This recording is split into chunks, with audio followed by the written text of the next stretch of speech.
The ugliness of love. Two words we don't expect to put together. Let's start with reviewing the definition of both of those two words. And then let's talk about how appropriate it is to put them together. Well, ugliness, that's a word of judgment, isn't it? It's commenting on the character, the quality. It's commenting on, do we like this idea or this object? We're commenting on, how do we feel about this object? And the conclusion of our judgment is, it is absent of beauty. It is ugly.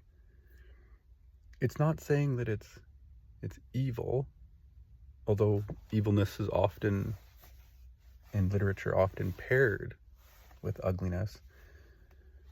But ugliness in itself, it's just describing that feeling. That is it cold or slimy or uncomfortable? Is it bumpy or rough? None of those things are in themselves ugly. And I would suggest nothing in itself is actually ugly. It really, really depends, right? On you, the experiences you've had, what you've went through. Something might be slimy and many people might be really uncomfortable with those feelings or emotions related to the slimy. But maybe when you first experienced slimy, there was laughing and it was playful and there was just so many jokes and it was a fun time. So maybe your experience with the slimy is just one of laughter and joy, and you don't associate that with ugly. Maybe bumps and barnacles is a term that is sometimes described in literature as, or warts. Well, again, those things by themselves are not actually ugly. These are things that we've put to them from literature. But a wart has a reason for existing. A barnacle has a reason for existing. Now scientists are telling us that barnacles have really useful glue that can help us in many different ways. So is it truly ugly or not? Maybe it's truly beautiful because now we can see a use for it. So that's some reflections on the word ugly. It's a point of judgment, not just based on the surface, but how that texture, smell,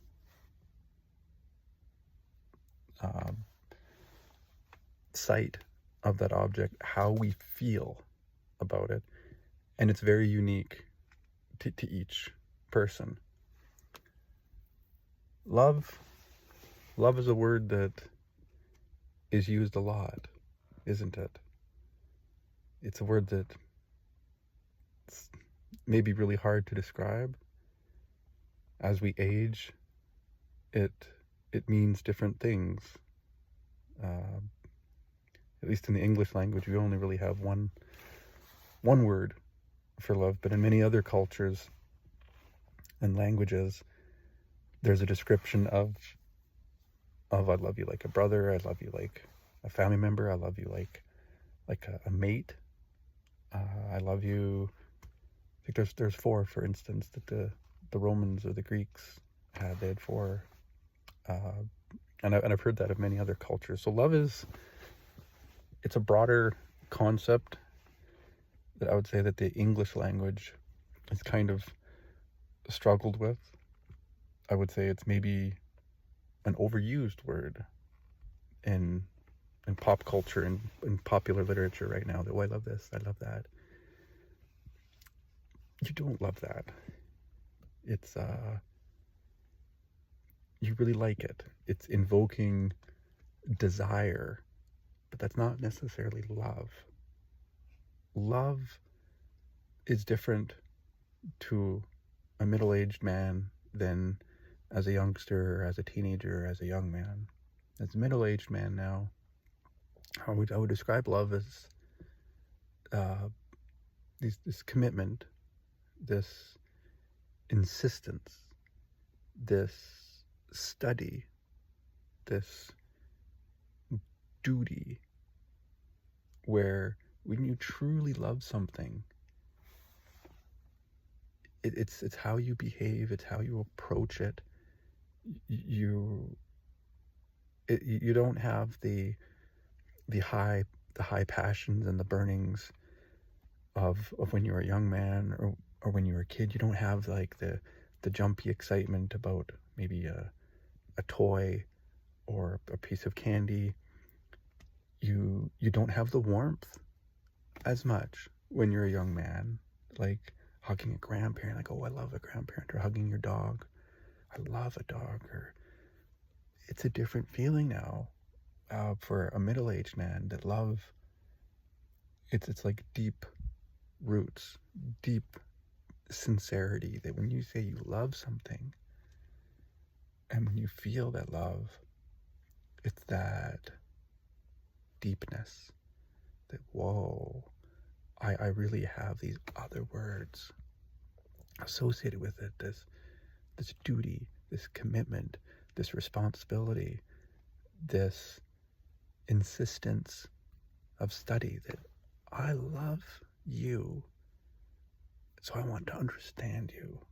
I want to, of course, be someone that can be of help for you. I want to just listen and hear you. I want to better understand you. And those are feelings I definitely didn't have when I was a young man. As a middle-aged man now, I say, whoa, oh, that's love. I really want to understand you, and just for the love of it, right? Now let's combine these two terms. Well, when you really start to understand something better and you study it, you do discover some uglynesses, not as a point of judgment, but they're surprises. And the more you keep studying, you're able to reflect back, go, no, that is not ugly.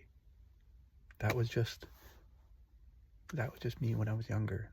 Those are not ugly traits. That is just a deeper part of that person or that city or anything that you're judging. When you truly love it, you keep studying it and you keep better understanding it, and you just go, oh my goodness, oh my, isn't that beautiful? Isn't that lovely? That's just so special. And it just continues to propel you and reinforce and encourage your continued study on that topic or person or subject that you said, I really do love this. And I'm just, you don't realize it. That's something else I'll comment on, that when you find you love something, it is like that falling in love feeling. But as a middle-aged man, I can describe it. It did kind of sneak up on me. It caught me off guard. That it's not the falling in love with the high emotions and the whoomp, tsunami and tidal wave of young man emotions and hormones and so forth and motivations. Now it's a middle-aged man where we're motivated in a different way to just be quieter, calmer, and we just think about these things because we care about them, and we're thinking sometimes by intent. We're like, oh, well, that moment was really interesting. I want to better understand that moment. But other times it's just you're going about your life and something happens. You see an advertisement or hear a song or any little moment a squirrel crosses your path and you go, oh, isn't that neat? And it brings you back and it reminds you of some of these items, people, topics that you truly love.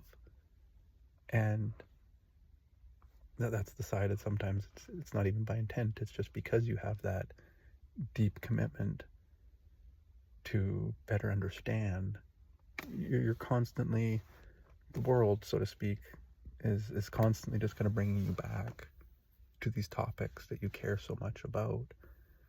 And so sometimes it is, that's kind of an ugly trait or a characteristic.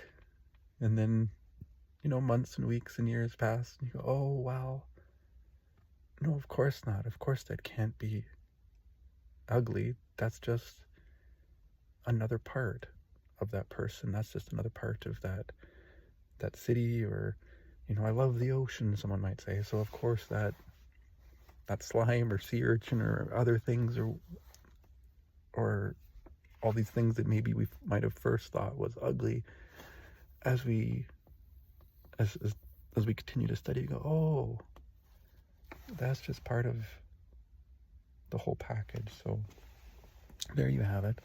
Those are my thoughts. I do think ugliness and love can actually be paired together, and that's why I hope you enjoyed this. All for now.